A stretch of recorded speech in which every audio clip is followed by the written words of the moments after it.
Oh,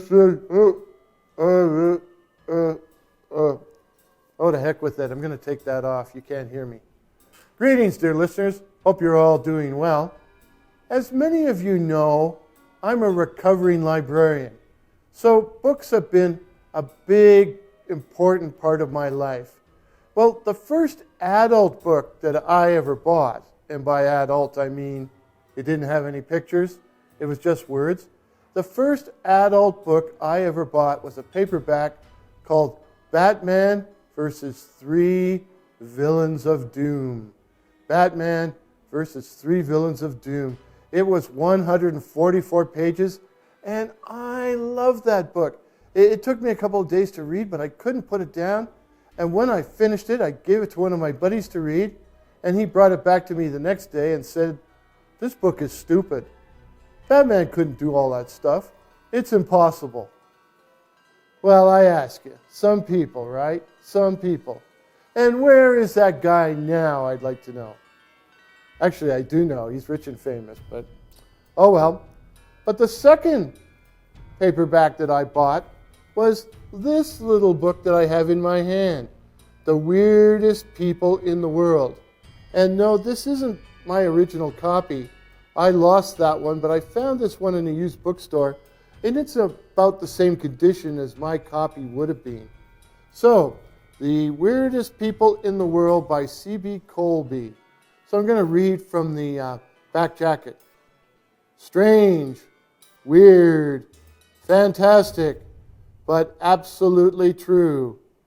Here are stories of the strangest people and events ever witnessed by human eyes. They may startle you, shock you, perhaps even make you tremble with fear. But one thing is sure, after reading this book, you will never be able to look at the world around you the same way again. And I guess that's true enough, because this is a book that sparked my interest in weird stories. It also says on the back here, guaranteed. If this book does not give you full reading satisfaction, mail it back to Popular Library Incorporated, 355 Lexington Avenue, New York, New York, to receive a complete refund of your money. I wonder what would happen if I did that. Not that I'm going to give up this classic for my 50-cent refund. But this book has a number of great, supposedly weird, true, scary stories, such as, he walked down a country lane and straight into another century. Safe in her parlor, she suddenly turned into devouring flame. From a watery grave, this woman rose to claim her child. Drowning, he was saved by a miracle and found himself suspended 50 feet in the air. The man who was destroyed by his own amazing invention. Now, C.B. Colby was a professional writer. He wrote a lot of books, mainly for younger readers, about military history and nature, but he also must have had a newspaper column where he wrote about weird happenings, because most of the stories in this book are about the right length for a newspaper column. And it's the same with the stories in this other collection by C.B. Colby, Strangely Enough, which is, again, it's got some great stories in it. Now, C.B. Colby died in 1977, but since his death, his works have been repackaged. His weird tales have been repackaged in a whole series of other paperbacks, like this one from our library collection, Scary Stories for Halloween Nights. So, like Shakespeare, C.B. Colby lives on. But getting back to the weirdest people in the world, the best story in this book, the biggest piss cutter of them all, was this one. The boy who vanished, pulled up into the sky. The strange story of Oliver Larch. It was Christmas Eve in 1889 on a farm near South Bend, Indiana. The Larch family were entertaining a number of guests, including the minister and his wife, a circuit court judge from South Bend, and a prominent Chicago attorney. After dinner, the family and their friends gathered around the organ in the front parlor to sing Christmas carols, while Mrs. Larch, who was the church organist, played for them. Everyone, that is, except 11-year-old Oliver, who was in the kitchen busily popping popcorn on the stove. Now, at that point, Mr. Larch, his father, noticed that their bucket of fresh drinking water had run low. So he asked Oliver to quickly go outside, go to the well, and draw a fresh bucket of water. This was 1889, remember, where they didn't have the amenities and conveniences we have today, particularly on the farm. But don't worry, I'm not going to go into the bathroom arrangements at all. Anyways, about 5 or 6 inches of snow had fallen that day. So Oliver put on his hat, he put on his overcoat, he put on his muffler, he put on his gloves, he put on galoshes because this was 1889 after all. And he stepped out the back door with the empty bucket and walked into oblivion. He'd only been gone about 10 seconds when the adults heard him screaming from the backyard. And Mr. Larch grabbed a lantern and went racing out with the other men to see what on earth had happened.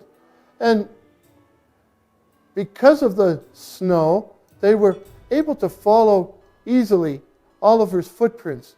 And they ran about 75 feet, about halfway to the well, where they just stopped. They could easily follow the footprints in the newly fallen snow.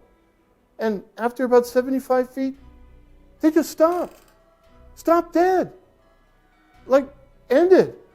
There were no other footprints around, no signs of a scuffle. The only thing that was visible was the water bucket, which was lying about 15 feet to the right of the footprints, of the trail of footprints, as if it had been thrown there or dropped from above. And as they stood there, they could hear Oliver's cries. "Mother! Father! Help! Help! They've got me! They've got me!" But the cries seemed to be coming from the darkness overhead, as if Oliver had been lifted or levitated into the night sky. And as they stood there, his cries became fainter and fainter and fainter until they could be heard no more. And Oliver Larch was never seen again in this world, although for weeks afterwards, people outside at night could claim that they could hear him crying from the dark sky above, "Mother! Father! Help! Help! They've got me! They've got me!" So, dear listeners, what do you think happened to Oliver? Who do you think they were? Let me know your thoughts in the comments below. And I should mention there is actually a considerable backstory to the saga of Oliver Larch. It's too convoluted and complicated for me to get into here, but if you're really interested and would be interested in a longer video exploring that backstory, let me know that in the comments as well below. And one more thing. I have quite a few of these paperback collections of weird and strange stories in the Warren S. James Memorial Library. So let me know if you would be interested as well in more videos in this kind of format, sharing some of the weird stories from my collection. So that's 3 things to do. You can do all 3 or just one, but they are, what do you think happened to Oliver Larch? Who were they? 2, would you be interested in a longer video exploring the backstory of the Oliver Larch saga? And 3, Would you be interested in more weird tales from my collection of weird paranormal paperbacks? Let me know your thoughts to any or all of these in the comments below. So, dear listeners, stay safe, stay subscribed, ring that bell so you don't miss any upcoming videos, and feel free to share this video or any of my videos with anyone you please. If this is your first visit to my channel, my name is Warren, and I write and tell original ghost stories and original horror stories featuring cryptids such as the night floaters, werewolves, and the black-eyed children. So again, please consider subscribing. And may I say, a Merry Christmas to all, and to all till midnight. Cheers.